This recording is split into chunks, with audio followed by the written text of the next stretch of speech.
Jason Herzog's one of the best referees in the world, so it's a little bit it's a difficult conversation, Ariel. Wanted to get to our first guest of the day, who I'm very excited to speak to because I have said time and again on this program, he is the very best at what he does in combat sports. He's the executive director of the California State Athletic Commission. And not only is he the very best at what he does in combat sports, he is also the most transparent. And it's very rare to be the best and the most transparent. Usually when you're the best, you're not as transparent or maybe even the least transparent. But to have someone in his position, by the way, he is also the chairman of the Rules Committee of the Association of Boxing Commissions. And right now, he is at the Association of Boxing Commissions annual conference with some exciting things happening over there. Usually, when you're in this type of position, you're the least transparent. That's what we are used to in combat sports. I lament the fact always that we can't hear from judges. We can't hear from referees. But to have this kind of access to essentially their boss when it comes to MMA and boxing in particular is a massive, massive privilege. And so without further ado, let's go all the way to New Orleans now, where the annual conference is taking place, and say hello to the California State Athletic Commission Executive Director, the one and only Andy Foster. Kind enough to join us on this Tuesday afternoon. Hello, Andy. How are you? Hi, Ariel. Thanks for having me. It's a pleasure as always. And like I said, we don't take this for granted. Your transparency, your willingness to come on and talk about things, especially right now, there's some really interesting things going on. We very much appreciate. So thank you so much. And I know it's a busy day over there for you in New Orleans. By the way, for those that may not know, this annual conference, what are the type of things that you and your fellow commissioners and everyone involved in regulation as far as combat sports are concerned? What are the type of things that you guys cover, and how long does it last? It lasts like 4 days, and then the training's another 3 days. So I guess it's almost like a week. But today they're talking a lot about concussions and they're doing a lot of the medical stuff at the beginning of the day. We talked about drug testing this morning for a long, long time. But after lunch, we're getting into more of the rules type stuff. But the unified rules, this is where they're made or broke at this conference, and this is where they come. And we work on them all year and then bring them.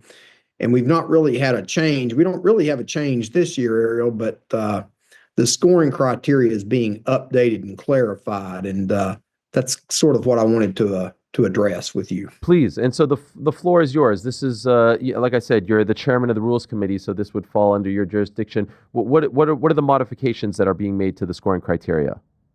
So it's a slight modification, but it's important for the public to understand to get a 10-8 in mixed martial arts is now going to require significant damage.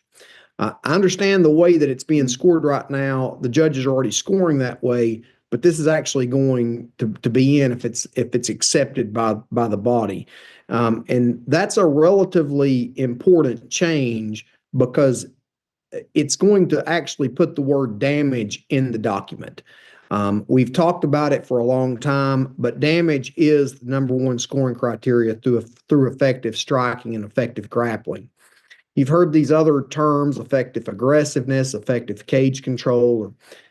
These things we never get to, Ariel. The public does not need to ever use the term effective aggressiveness or effective cage control really in the context of scoring. The only thing that matters is how the techniques through striking or grappling have impacted their opponent. That's the way this is scored. In a 10-9, we're putting out the language. A 10-8, we're putting out the language, and then a 10-7. Okay. And this is actually a very interesting time for this to come up, I think, and I don't think it's happening because of this, but that fight that we had 2 weekends ago in Abu Dhabi, the Stephen Wen fight against Muhammad Yahya, I believe the first round was scored at 10-8. There was a record amount of knockdowns in that fight, and obviously an incredible amount of damage as well. Under these new, I don't want to say rules, but this clarification, this modification, should that have been scored, or will that be scored differently? Would that be perhaps even a 10-7? Should have been a 10-7 under the current criteria. Okay. Like we're not really changing anything. But yes, it'll make it easier for the judge to understand what to score, and the hope is it'll be easier for the public and the commentators to understand. What prompted score. this? Well, I mean, this is something Jeff Mullen from Nevada has been interested in for a long time, and Jaron Vallell and the judges, Derek and Sal, have been trying to get this so that there's more clarity, more consistency on the way the judges are scoring. Now, the top level judges are scoring pretty consistent right now, but consistency is the key. In boxing, if you have a knockdown, you're almost always that objective indicator. That round's almost always a 10-8. Okay, that does not exist in mixed martial arts, and we can't provide that objective indicator. But having a document that says it requires significant damage to get a 10-8, that's probably as close as we're going to be able to get. The committee got together and we looked at all kind of things, but to have that as a requirement to get a 10-8, there, whether it be through cumulative or immediate, but the immediate having the more impact, I think that's important for the public to get, and that's the reason I wanted to convey that. I think it's a clarification, but I think it's more of like just makes it easier to understand. For sure. And I think, correct me if you feel otherwise, it is a lot easier as a viewer, as a media member, to pinpoint a 10-8 in boxing as opposed to MMA. Hopefully modifications like this will help. Has there ever in recent years, months, etc., been any talk of a new scoring system for MMA that isn't the 10-point must system? Because as you know, that was always a boxing model first. We have looked at all kind of things, Ariel, and this 10-point must system is what we have. It's what we have. It's what's codified, and this is the attempt to try to make it easier and better. But we're not moving to the half points, although we are putting close, moderate, decisive on our boxing scorecards. And that came, and that may end up on the mixed martial arts scorecards as well. But it's still going to be a 10 and a 9. The winner gets 10 points. The loser gets 9 or less. The three main criteria still are damage, dominance, and duration. Damage being the most important, right? That's correct. And it's a requirement now for a 10-8 round. Okay. What about a 10-10? Should we be seeing more of those? No. Look, man, if you watch a fight for 5 minutes, Ariel, Mm-hmm. and you can't tell me who won that fight, and they're fighting in earnest, I'll find another judge. Okay. What about in boxing? 3-minute round, sometimes for women's 2 minutes. Sometimes there's just not a lot of activity. I need a winner picked. You need a winner. So you're not a fan of 10-10? Well, it'll mess the scoring criteria. It'll mess the end result up because you need to pick a winner. And if people start putting down 10-10s, you're going to have lack of consistency in the scoring. Fighters should have some degree of consistency that if they win the round or they work real hard and try, they're going to get 10 points. The loser of that round is going to get 9 points. 10-10 rounds are important when it comes to like scoring partial rounds when no action occurred. These are when these things come into play.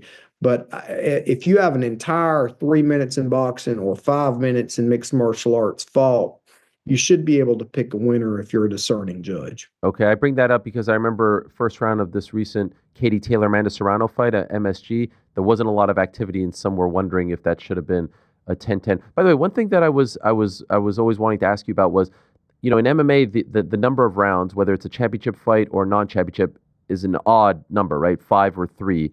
Boxing, it's typically 12, 10, and then we go down. But it's always an even number, which would increase the amount of draws, right? 5-5, 6-6, 4-4. Why is that? Why? I feel like in MMA, we are trying to we're trying to stop the amount of draws, but in boxing, that increases the amount potentially. Yeah, that's I can't tell you historically why that's been done, but in boxing runs even, and MMA runs odd. Kickboxing runs odd a lot as well. So makes more sense to be odd, no? It does. I mean, if you want to avoid draws, but a 4-rounder, 12 minutes of fighting, and a regular MMA fight's 15 minutes of fighting. So I think there's some similarities there between the 4 and the 6 round in boxing. Whereas 25 minutes of is a title fight in MMA versus the 36 minutes in boxing. So going back to that fight last weekend in Abu Dhabi, you said that should have been a 10-7, but that's obviously an extreme, 5 knockdowns in one round. How can a judge discern the difference between a 10-8 and a 10-7?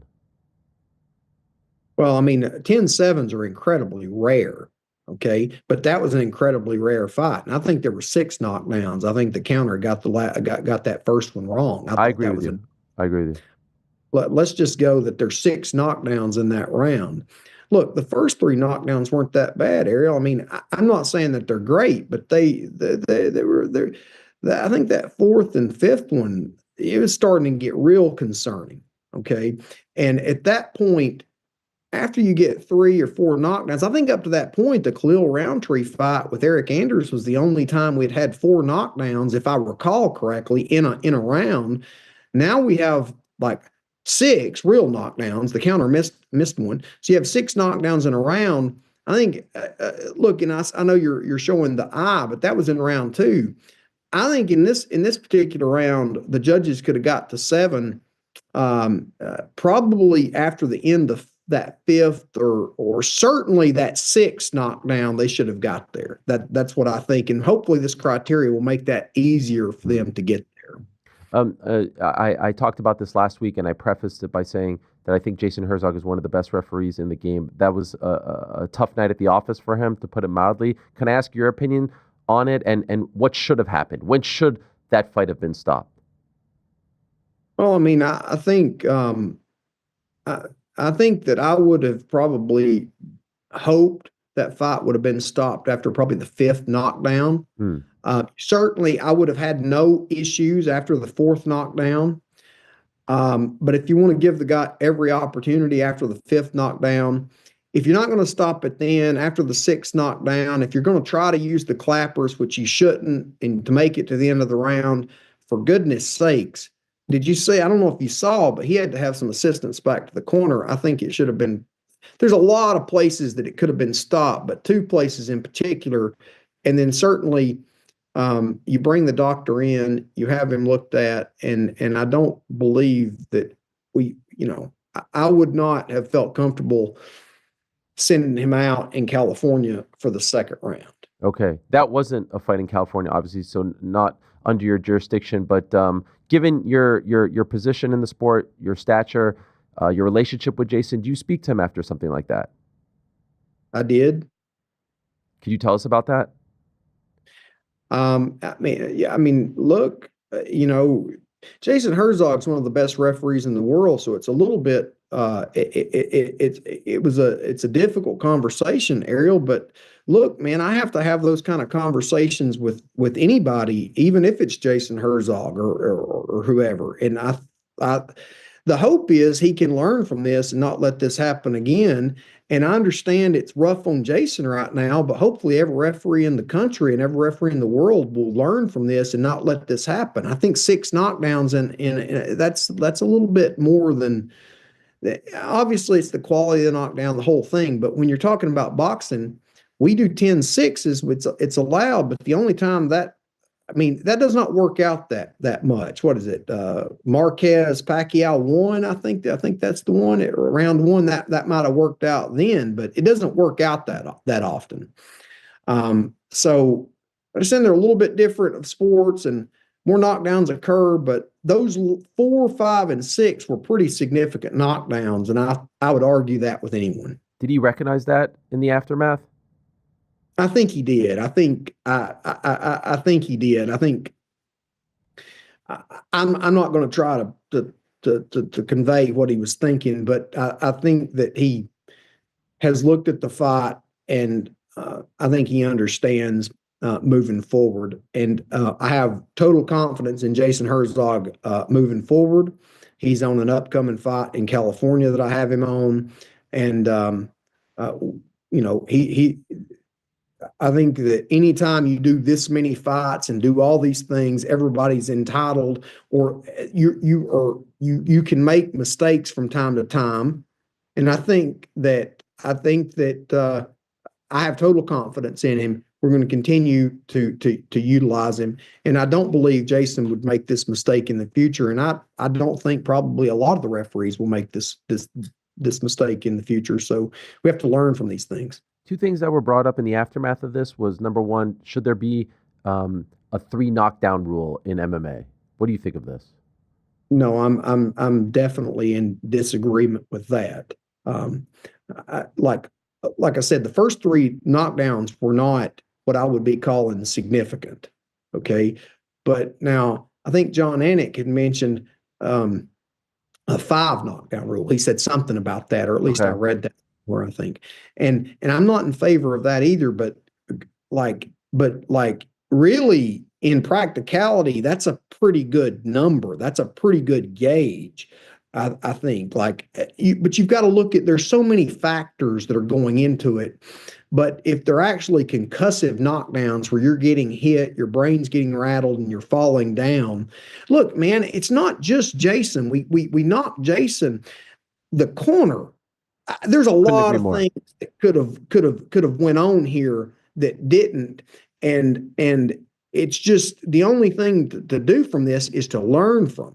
That's the thing, because Jason's a good referee, but Jason shouldn't take all this heat on himself. I mean, the corner could have stopped the fight. Couldn't agree more. Why do you think there are way more corner stoppages in boxing than there are in MMA? I have a personal opinion on that. I don't know this to be sure, but MMA is much younger of a sport. And I think that what I think is boxing's older, so you have a lot of the older guys who have saw more information, and they're much more wise and savvy to it. And so they'll save their fighter for another day or whatever. Whereas in MMA, a lot of these guys train together, or you train with them, and you're tough and you can probably make it out. And I think that it's just not, it's kind of a different kind of a thing. But boxing trainers will stop fights quicker than mixed martial arts trainers, no doubt about it. Do you think we'll ever see a time where there are more than 3 judges, ringside or cage side? Yeah, I mean, it's possible. I'm not against that idea. I think that's possible, but that real estate ringside where the judges sit, it's pretty crowded when you're talking about TV fights and these type of things. So obviously, getting the score right's the most important thing for the fighter, but we'd have to work the logistics of that out. So regarding this scoring criteria modification, what happens now? How do you pass this? Well, I mean, it'll be presented today to the body, and then tomorrow it will go for a vote. And if it goes for a vote, it'll be accepted and put into the unified rules.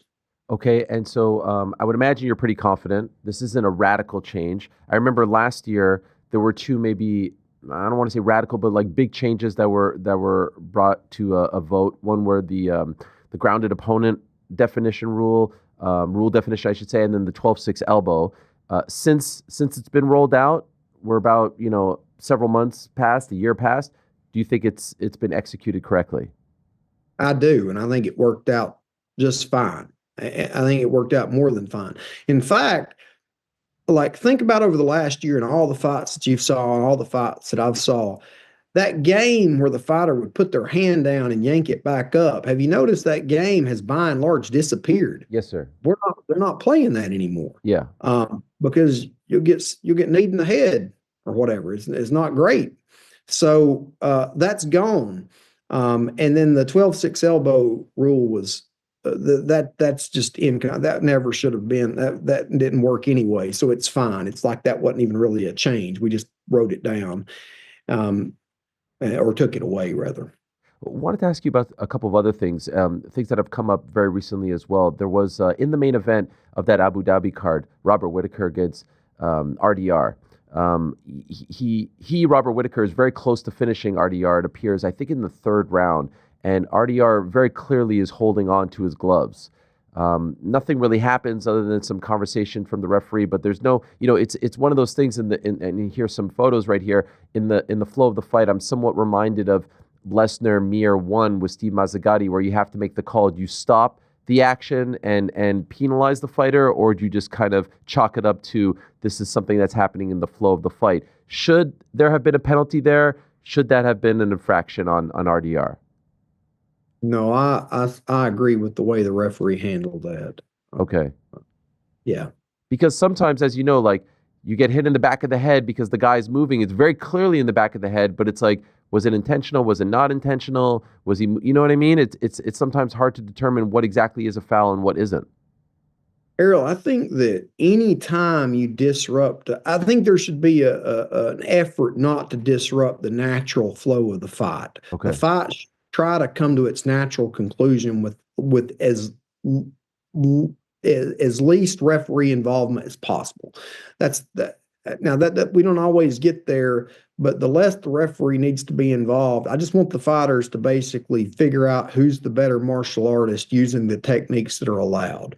Okay. And so in that Derek Lewis versus Talcin Teixeira fight, did you see that one a couple of weeks ago? Because that was brought up in the aftermath of this Stephen Nguyen Muhammad Yahya fight, because Jason Herzog was the referee in that one, and that one ended what seemed to be quick, but then we saw that he was holding on, Teixeira was holding on to the cage, and so it was unclear, was the fight called off because it was viewed as the cage was helping him up?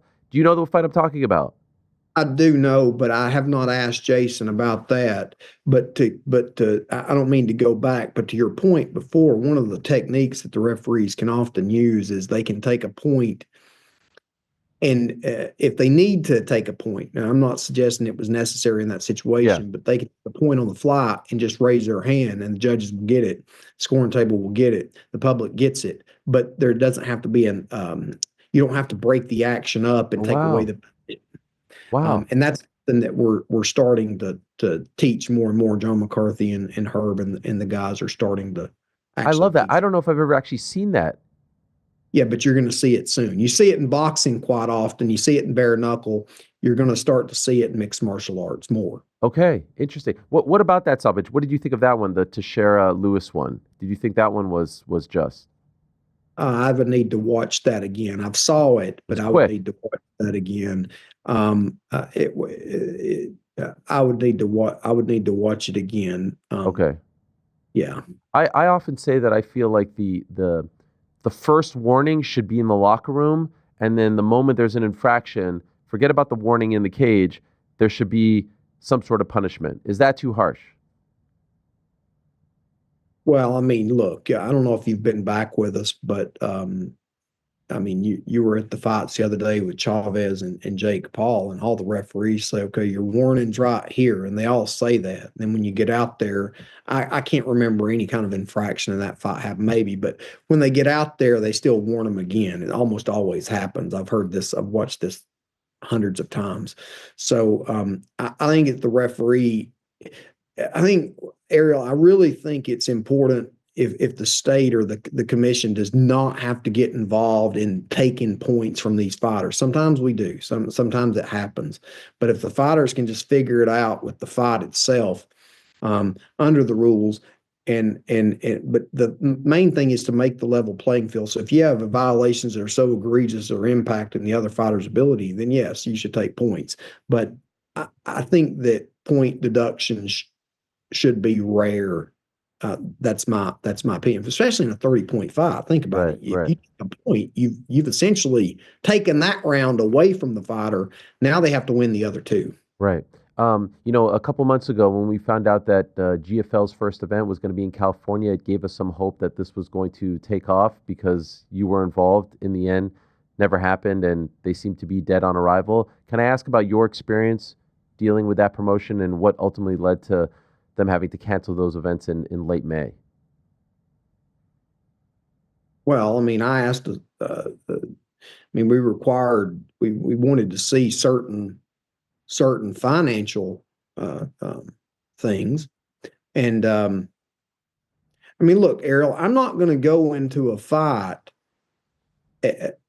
and not be sure that the fighters can be paid, or at least that's the hope. I mean, I've had it happen a few times where things didn't work out, but there were a lot of extenuating circumstances with that.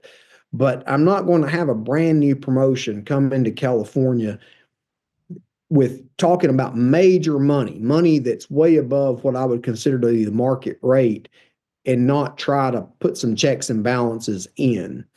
I think some of the fighters got frustrated with me for 30 minutes or so until they figured it out. But like, I think it's important to have the money in place if you're going to have a big show. I hope that answers your question. Okay. Yes, 100%. And obviously the event never came to fruition. You did introduce the MMA retirement fund in early 2024. Can I ask how that's going? And have you seen any interest from other commissions wanting to do something similar?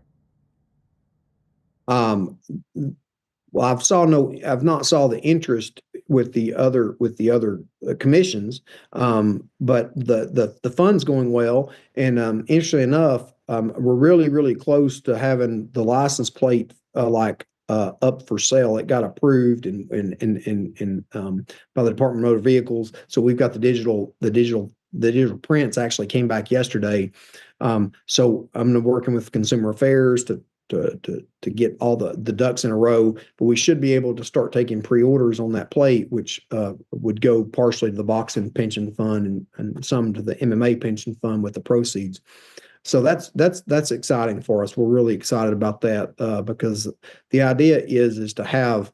I mean, look, we're doing the tickets, and so we're getting stuff. And look, Marco Antonio Barrera, I know that's a boxer, but he just made his claim. I believe that's who it was.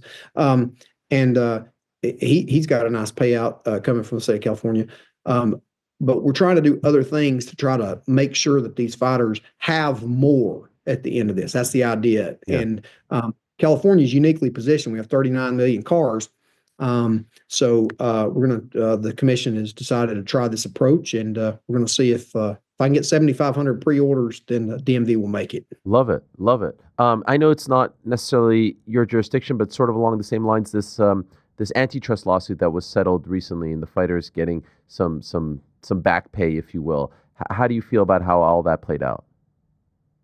I don't know enough about that one way or the other. I didn't read the complaints. I only read the news clips in that type of stuff. So I try to stay away from like commenting on litigation or that type of thing. Fair enough. I did hear you say recently that you think that if TKO gets involved in boxing, you think this would be great.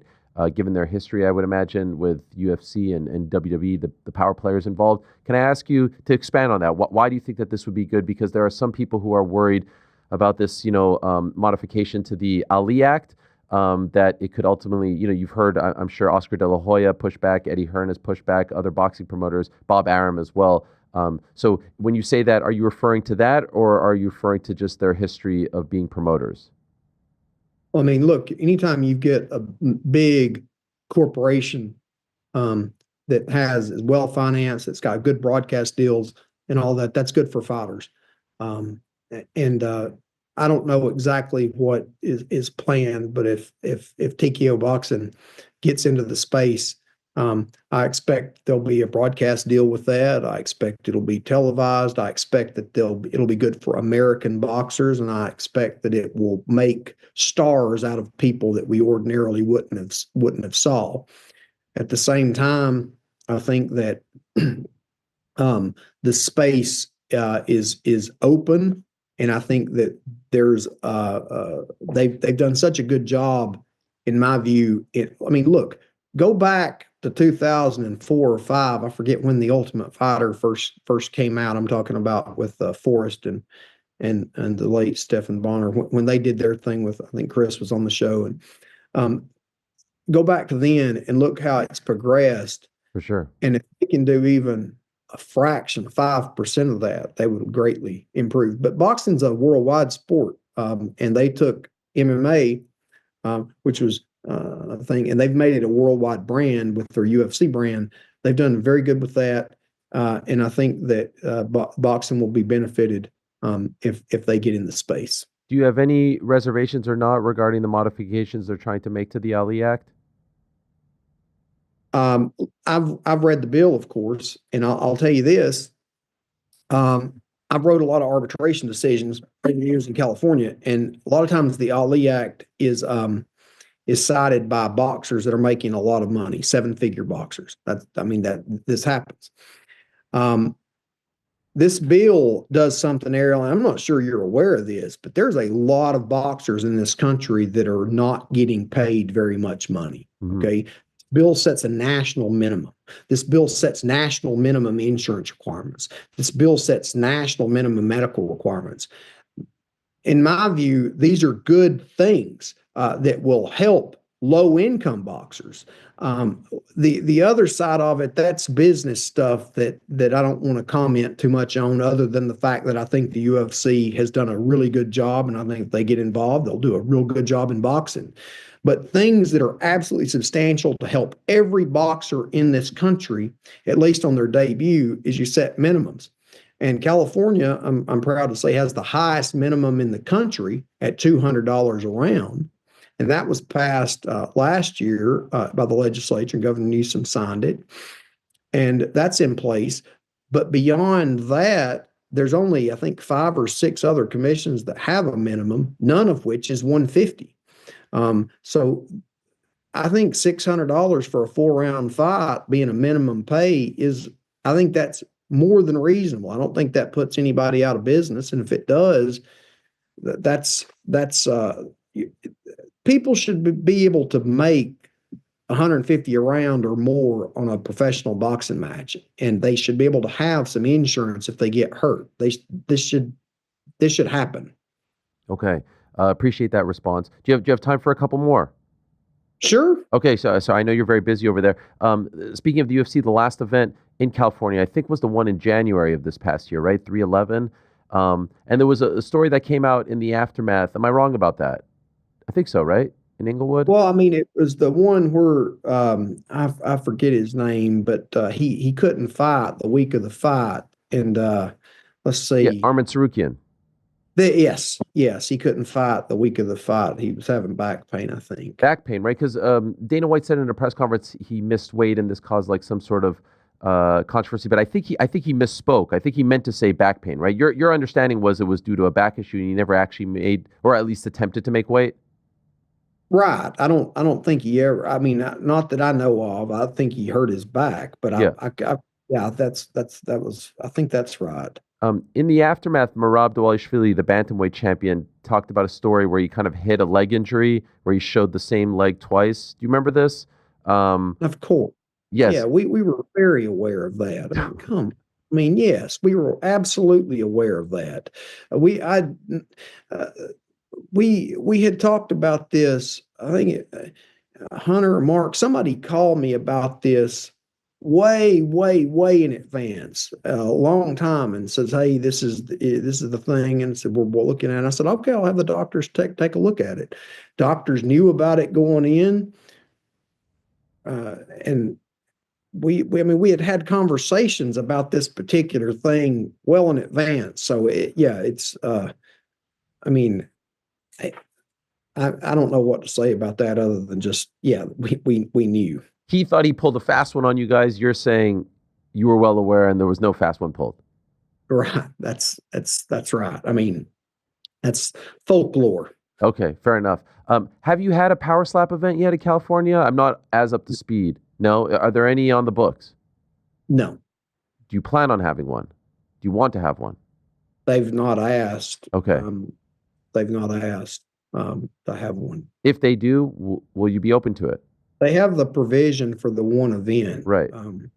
So they've not done it, but they can have an event in California. The commission approved it. Have you been monitoring it? Do you feel comfortable still with having an event there? I've watched it. I don't watch it much. I have my own stuff, own things in California to watch. Right. We have a lot of events.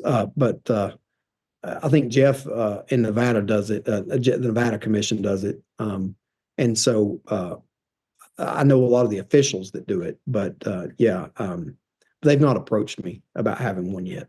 Okay. I did see, courtesy of MMA Junkie, there's a new executive director of the ABC, Timothy Shipman of Florida, no longer Mike Mazzulli. Is that accurate?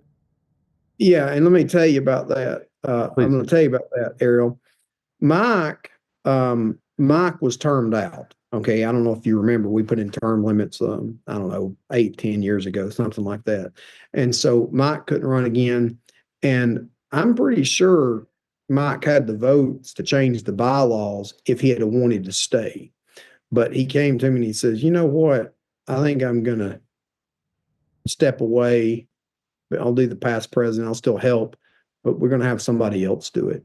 And you got to, credit to Mike Mazzulli for doing that, because he literally could have stayed if he'd wanted to, but he didn't. And I made the motion to have Tim Shipman do it, and he accepted it, and everybody voted for. I mean, he doesn't have any opposition. Okay, amazing. Well, good on Mike. Tim Shipman. Congratulations, Tim Shipman. Yes, of course. One last one I wanted to ask you about. There was a PFL card in New Jersey this past week, Friday night to be exact. There was a submission that went on a little bit too long. Are you familiar with this fight? Yes.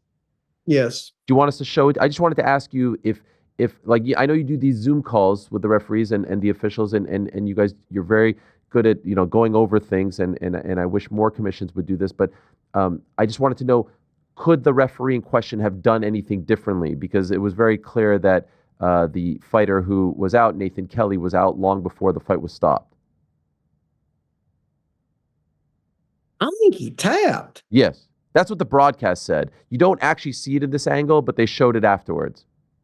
Well, you need to be in the right position. I'm not trying to play second guess to the referee, but I would be in the position where the offense is happening, so you can see where the choke is applied. Does that make sense? Sure.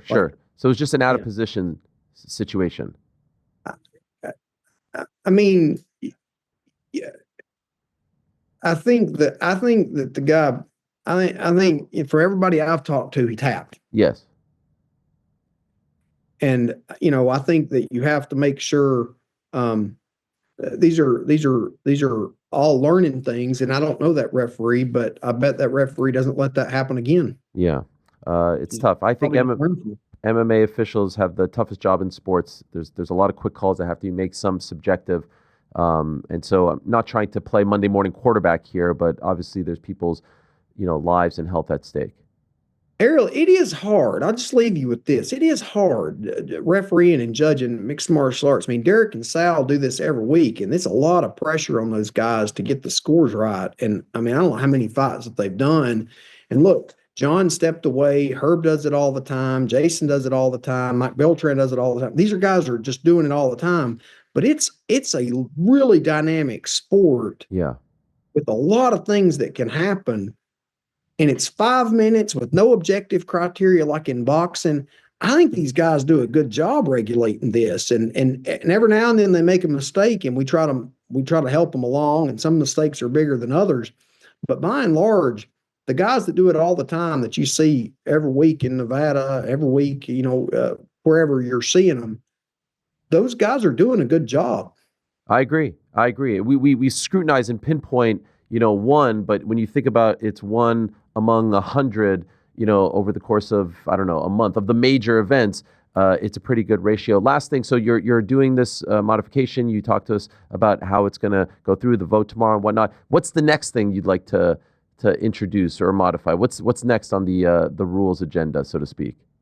Well, I want to take a step back from doing any type of rule changes. And I know that shouldn't be like a change, but I do not want any further changes for a while. Oh. And until we get something that's just very obvious, like the grounded fighter thing, that was a long time coming. The 12-6 elbow, that should have been gone a long time ago. But when we talk about things that we are wanting to do with the sport of mixed martial arts, I would like to see even more of the high level guys start to do the teaching. For example, for a long time, we've had the referees do a lot of the judging classes and all this. And I would like to see some of the judges step up and actually start teaching some of the other judges, because this is a different kind of skill. John McCarthy can do both, of course, but and some of them can do both, but I think that everybody has skill sets, and they're different skill sets. And I think it's important. That's one thing that I would like to see done. Love these chats, Andy. Thank you so much. Really appreciate the time. Appreciate the candor and the transparency. Keep up the great work, and good luck out there in New Orleans. Thank you, Ariel. All right, there he is, the executive director of the California State Athletic Commission, also chairman of the Rules Committee of the Association of Boxing Commissions. Always great to talk to Andy Foster. So there you have it. Damage, dominance, duration, some clarification to what should be a 10-8 round, a 10-7 round. Not a fan of the 10-10s.